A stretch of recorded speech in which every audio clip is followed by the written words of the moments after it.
Guys, what's going on? And welcome to the Bird Brain Podcast, where the goal is to rise above it all, stay elevated, create that infinity, and up your you. I'm your host, Isaiah. I almost said Merry Christmas.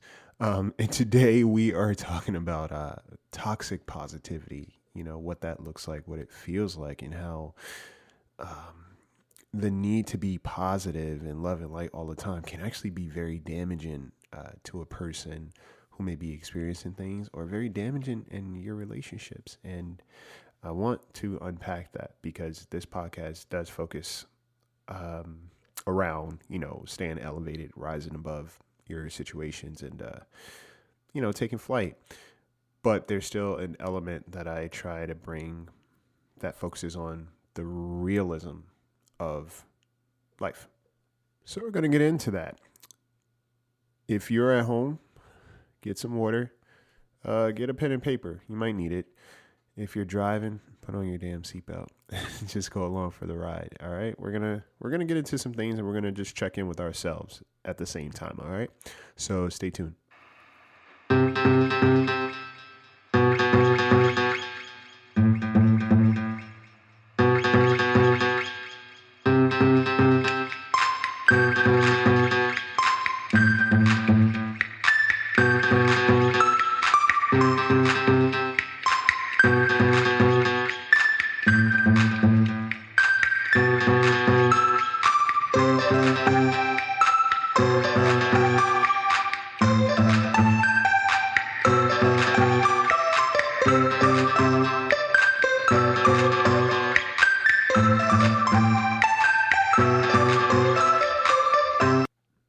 What's up, you beautiful people? Whatever day or time you are listening to this, it's Monday here, but whenever you're listening to this, I hope you're having an amazing day. And I just want to ask, how's your heart? How are you? That was one of the first things, I think one of my first episodes, my earliest episodes. It was this concept of asking people how their heart is. Because a lot of times when we ask people, "Hey, how are you?" First thing they say is, "I'm good." Oh, cool. Okay. You sure you're good? Yeah, I'm good. Everything's great. Love and light. It's like, all right, I love that for you. But the reality and our realities don't always reflect what we say, right? And there's like this fear. It can go both ways. There's this fear of going through things, being hurt by things, being affected by circumstances, and just not being okay. That you feel can be a burden, or no one wants to deal with that, right? And then on the other side, to be happy but feeling like you're not supposed to be, right? And I think toxic positivity is a movement that really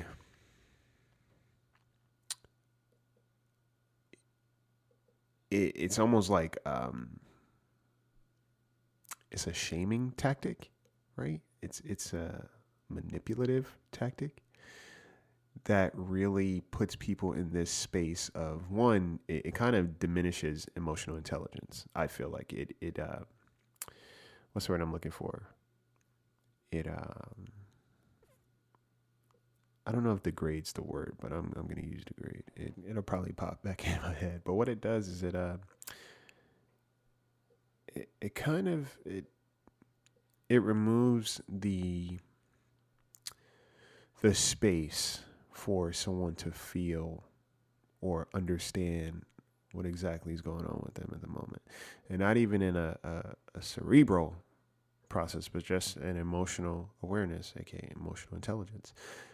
I know for me, I think through my feelings a lot of times, and I've had friends that have told me, stop thinking through your feelings.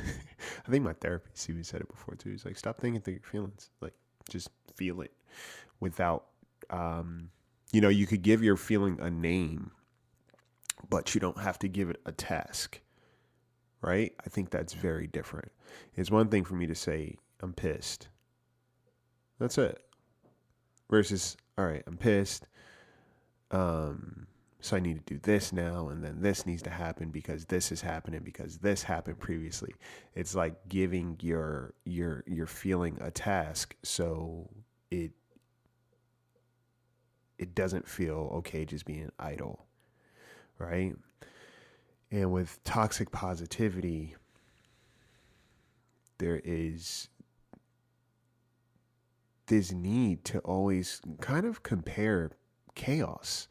And what I mean by that, one of the things I really loathe hearing somebody say it or it being said to me is, well, somebody out there has it worse. It's not a competition. My pain and somebody else's pain are not a competition. Somebody having it worse than me, especially if I'm feeling like hell, doesn't make me feel better. That's that whole thing of like misery loves company, right? Like, I don't get off on somebody else having a shitty life experience and they're hurting. Somebody in poverty, or, someone just not having the resources and tools that they need to get through life. That doesn't make me feel better. Right? And I know the intention in a lot of ways is to kind of give people perspective in terms of like what they should be grateful for. And I'm all about gratitude. Like, I'm really all about like healthy and intentional gratitude. But to kind of abruptly stop somebody's emotional process, you're stunting their emotional intelligence. That's the word I was looking for. I knew it was going to come to me. You stunt someone's emotional intelligence, which is why there are a lot of adults who don't know how to communicate their feelings. And I'm talking adults, 50s, 60s, 70s, go through their entire life not being able to fully express themselves. Why? Because they don't have the emotional intelligence. Why? Because they don't really have the space or the encouragement or the environment or the support to actually speak on their feelings honestly, or society tells them is not okay. One of the things I love about this podcast is like demographically, there are a lot of women, amazing women and humans that tune into this podcast. And you guys,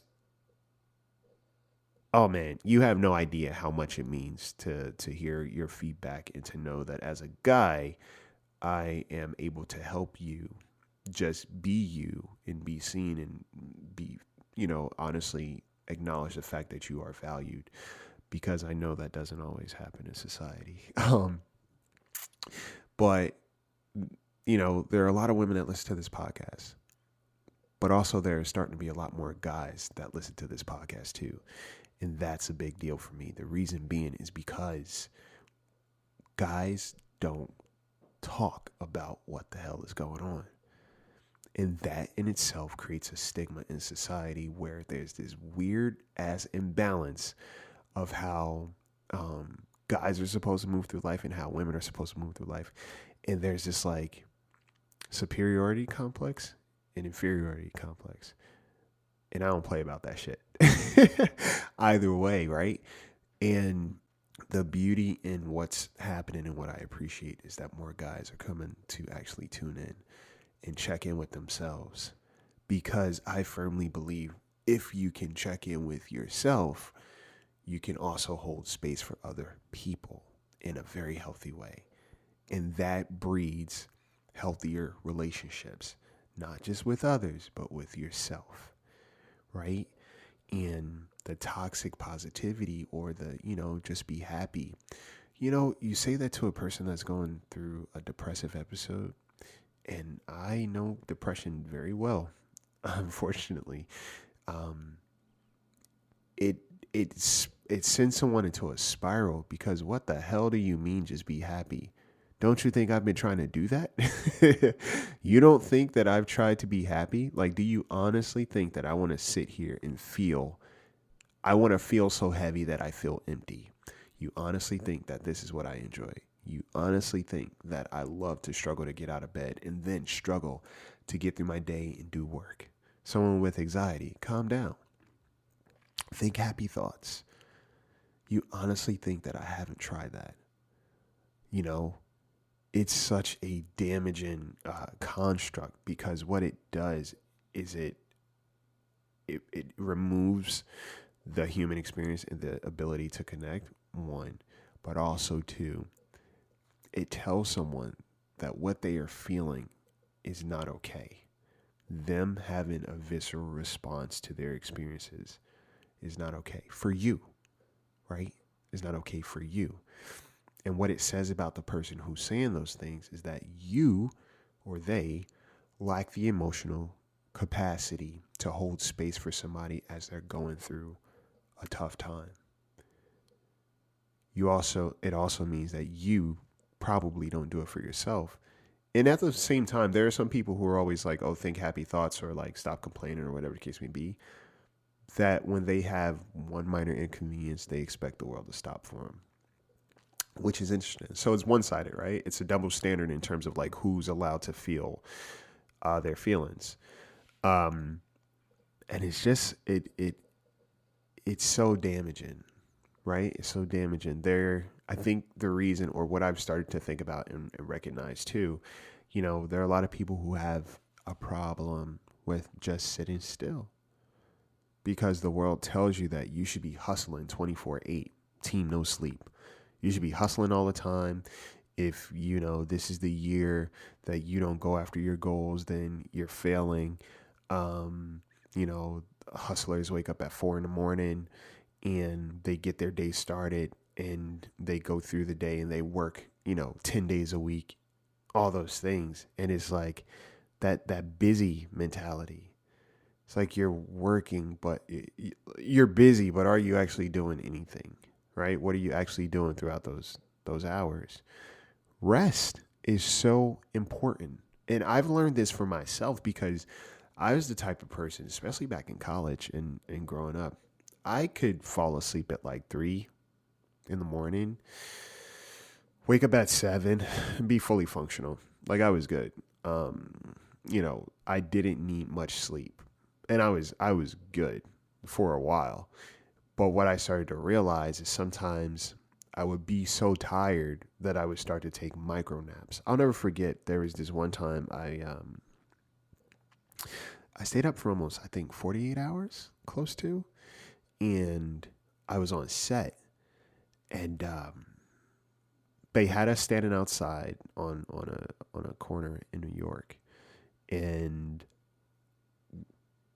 while we were standing there, I realized I kept falling asleep standing up, and there was one point I fell asleep that I almost hit the concrete. Like I almost like just laid out, and I woke up just in time. My body was falling asleep and shutting down on its own without my knowledge because I wasn't even realize that I didn't realize that I was falling asleep at all. Like I would just kind of catch myself and I'd have to wake up immediately. And when that day was over, I came home and it even took a while for me to fall asleep at that point. And then when I finally fell asleep, I only slept for a couple of hours. But it was just like I was able to do that. I would never do that again, honestly. But it was just something that I realized in terms of rest. Now that I'm older, I realize that I can't even think straight sometimes if I don't have a decent amount of sleep. Like my body doesn't feel well. My metabolism is off. My headspace is foggy. My communication is kind of busted, and at this point, everything that I do work wise, I'm working with my body. I'm working with retaining information. My diet's important, and the content that I produce, it all requires me to be fully present with my feelings and myself, but also rested. So I don't subscribe to the team no sleep BS because it doesn't mean anything. And then, the way for you to stay up for that long is what people aren't mentioning is like people are relying on substances. Coffee is a very much addictive for a lot of people. Like caffeine is big, also sugar, and then some people take it a little bit further and they use drugs, and it's like, that's how they are staying awake is not that, that's the part that people don't mention. It's like, yeah, team no sleep, but it's like, yeah, in order to do that and function, quote unquote, you have to be on something. So therefore, you're taking your body out of its natural rhythm and natural state of being, and you're using supplements to sustain that. Then your body becomes reliant on the supplement, right? You see what I'm saying? So at some point in time, you're kind of doing things to be able to do something else. And it's like you're harming yourself in order to appear successful. And that's toxic because sometimes people are kind of like, well, what am I doing wrong? Because I used to feel that way too. I'm like, am I not doing enough? That I am not, waking up at 4 a.m. and doing all these things. And I'm like, well, I'm always working. I'm always working. There's not a day that I usually don't have something that I need to be doing, whether it's reading, getting through my books, preparing the podcast content, preparing social media content, training, studying. There's always something to be done for me. And sometimes the ability for me to just sit still and do absolutely nothing feels good because my mind is always running. Like my mind is not shut off. Unfortunately, I'm grateful for it because it does allow me to be and do a lot of things, but it doesn't turn off. And I remember someone that used to be like, "Why you're always tired? You're always saying you're tired or you're always this." I'm like, "Well, yeah, because I'm running a lot, and also too, mental health is a component. I'm not relying on certain things to get me through the day. It's just me getting through my day with what I have in me naturally. And of course I'm going to be tired. Of course I'm going to be tired because it's like an uphill battle for sure. So I personally always make sure, when I ask someone how they are, especially like my people, like my close friends and my family, I say, how are you really? Because somebody will quickly talk about work. I'm like, hey, how are you? How's everything? Oh, work is good. And I'm like, oh, that's cool. How are you outside of work? How are you outside of everything else? How is insert name? How are they doing? And I like to ask that question because now it forces the person to process what's going on with them versus them having to be mindful of what's going on around them, right? With everybody else. It's like, nah, how are you doing? What's up with you? Let's talk about you. The other stuff can come later. I don't really care about that stuff right now. I want to know how you're doing. Let's tap into that.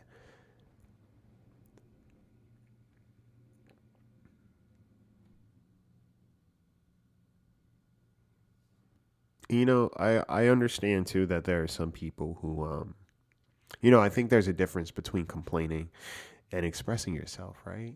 Sometimes people are like, I can't complain. It's like, well, is it complaining or is it just you expressing yourself? In my head, a complaint is, talking about a problem constantly and not really looking to resolve it. You just want to dump it, right? That to me is a complaint. In my head, I feel like that's a complaint. Or, I guess when people make complaints to businesses or whatever the case may be, it's like, what's the end goal? What are you complaining for? Is there some incentive that you're looking to get? Or are you just wanting to be heard, right? And then something I've been trying to work on a little bit better because I've seen this is like, being able to ask someone, hey, do you have the space for me to talk about this? Because sometimes we apologize for expressing ourselves and we realize or we feel like we're ranting. And then it's like, well, this person doesn't want to deal with me. And there's a lot of us out there like that where it's like we don't really talk about things because we feel like people aren't fully listening or wanting to be bothered, or we feel like a burden for speaking about our stuff. And then what happens is we turn inward. And I talked about love languages last week, right? We turn inward and we reject ourselves. We restrict the love that our body communicates best with, right? We restrict our love language.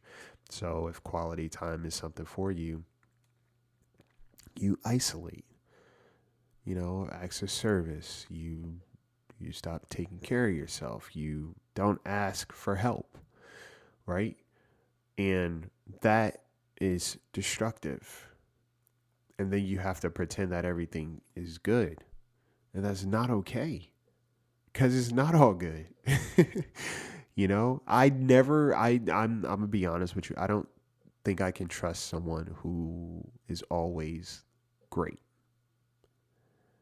And I'm not saying that they always have to be sad, because then that would be a cause for concern too. But like someone who's always like everything's love and light, I'm like, all right, cool. So what you're what you're telling me is that you have nothing going on in your life, right? No struggles, no challenges, no adversities to overcome. Also, too, you probably won't be able to hold space for me to be human, and I'm gonna feel bad about not always being love and light. So that's an interesting thing too. Or sometimes it's just a pretending thing. I don't want relationships where it's pretending. I want you to be real as shit. If you're happy, I want to know that. I want to know what made you happy. I want to know what makes you feel good. You know, I want to know what's going on, and I want to celebrate with you, but I also want to be able to sit with you when things are not going well. Be there through all the seasons. And I love having people that are there for me with the same. That's what relationships are. That's what bonds are. Um, One of the things I told myself I'd start doing this year more is having hard conversations when they're necessary. And past couple of weeks alone, I made it a point to speak up when I was being mistreated. I said what I needed to say, and it wasn't like accusatory. It was just simply, I didn't appreciate this. This is how it made me feel. The end. Whatever they decided to come back with, it was like argumentative. And it was like, okay, you're just proving my point. You're not listening to what I just said to you because you are so eager to be right versus hold yourself accountable. That has nothing to do with me. As long as I'm able to communicate and say, and advocate for myself and say, this doesn't make me feel good, instead of pretending like everything's cool, that's better for me, because now I'm not walking around with conflicting feelings. Now I'm not trying to reason myself out of feeling a certain way or being affected by someone's behavior. Sometimes we do that too because of toxic positivity. It's like, it's not that big of a deal. Oh, it's not that bad. Look on the bright side. It's not that deep. For some people, it is that deep. You know why? Because at this point, there's so many things that they've had to go through that are just sitting at the surface for them now, because things have been that deep for them. Sometimes you got to look at why somebody may react to a spilled coffee. Some people are simply entitled, and it's like that's the worst that could go on in their day. And then there are other people who are just like, this was my fucking breaking point. I've had so much going on that this would just tip me over, right? What else I was gonna say? Yeah, the whole thing of like being able to ask someone, hey, do you have the space to hear me out? Or just listen to somebody without trying to give advice. I've been trying to work on that too. It's like, I made it a point a lot of times. It's like to listen to somebody talk, and I say, do you want me to just listen, or do you want my take? I'm here for both, right? But if you need me to just listen, I got you. I got you. And the ability to encourage someone too, whenever someone's going through a tough time. I hate thoughts and prayers. That shit makes me cringe, y'all. Seeing thoughts and prayers on Instagram or anywhere else. Thoughts and prayers. I'm like, are you actually going to think about that person? Are you going to pray for them? Probably not. Probably not. So why say it? Like, why say it? Prayer does work. I firmly believe in that. But if you're going to pray for somebody's, well-being, or say you're going to pray for them, do it. Do it. Like, send a few up. Ask for those people to be protected and guided through life. Ask for those people to be healed and just be in the company of healing people. Do your best to be one of those people. Not just thoughts and prayers or love and light, because that's bullshit. Words don't mean much. They don't always mean much, because it's the actions behind them that deliver, right? That deliver on that. It's so important, I think, just to be, I'd say, mindful and just standing still. And again, there's sometimes where people may not want to get better and they just want to complain, and they want the rest of the world to like sulk in what they're sinking in, right? And then there are other people who may actually be going through things that are like looking to just talk out loud. Sometimes I realize that strangers, they'll like talk to me, and I'm not the type of person that's just gonna like readily talk to a stranger. And sometimes it makes me feel a little off. But what I've recognized and I've slowed down is I say, the fact that this person is talking so much to someone that they don't know about so much that they've been through is an indication that they've probably had very few people in their life to actually listen to them. And this is an opportunity for them to just talk and say things out loud and express themselves. And the fact that sometimes people can fill that space with me without even knowing me, I'll take it, right? I'll take it. It makes me feel weird sometimes, and I'm like, all right, I want to get away from this conversation because this is too much for me. That's my boundary. But still, I think it's insight. A lot of times when that does happen, I'm like, man, the fact that this person is divulging so much right now, that just means that they've been holding on to this for God knows how long. And I realize it's very hard to find people that are actually listening to you when you talk. I've noticed it, right? And sometimes I refrain from talking because I realize, all right, this person isn't listening. So I'm going to just kind of do my thing, and then you stop sharing things. And, for some, it seems like secretive or whatever the case may be, but it's like, I just recognize that you don't listen, right? Sometimes I don't need somebody to fix my problems. I just want them to listen. Just listen. Being present goes a long way, and it's truly a gift. And what it does, again, it builds relationship and it builds trust, because what this person knows is like, I know that when I'm in the space of this person, they're going to do their best to take care of me, whatever that looks like, to their capacity, right? They're going to do their best. And that's all we can ask for sometimes. I swear, when I know somebody's like actively listening or just being present for me and holding space, it feels amazing, right? Because I don't have to do the dance of being like, oh, everything's good, everything's love and light. Like, nah, we're good. And I want you guys to do something for yourselves this week. Do it for me, do it for yourself. You don't have to write on a pen and paper. You could just even journal it in your phone. Are you able to write out your truth this week? For the next 5 days, at the end of the night or in the morning, whenever you have a moment. You're always on your phone. Everybody's always on their phone. Don't bullshit me. Do you have a moment to just kind of like write in your notes in your app, and just say, this is my truth, and then just start writing? Or this is how I really feel. It doesn't need to be negative either, guys. P.S. If you are happy, own that. Embrace that, revel in that, because you deserve to feel at peace too. Write it, right? And if you're not feeling okay, can you write that?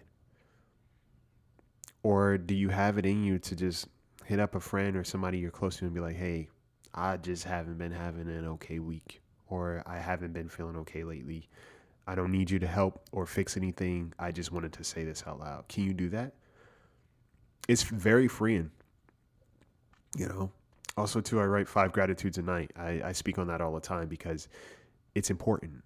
Some days I'll skip and I feel weird if I don't write those 5 gratitudes.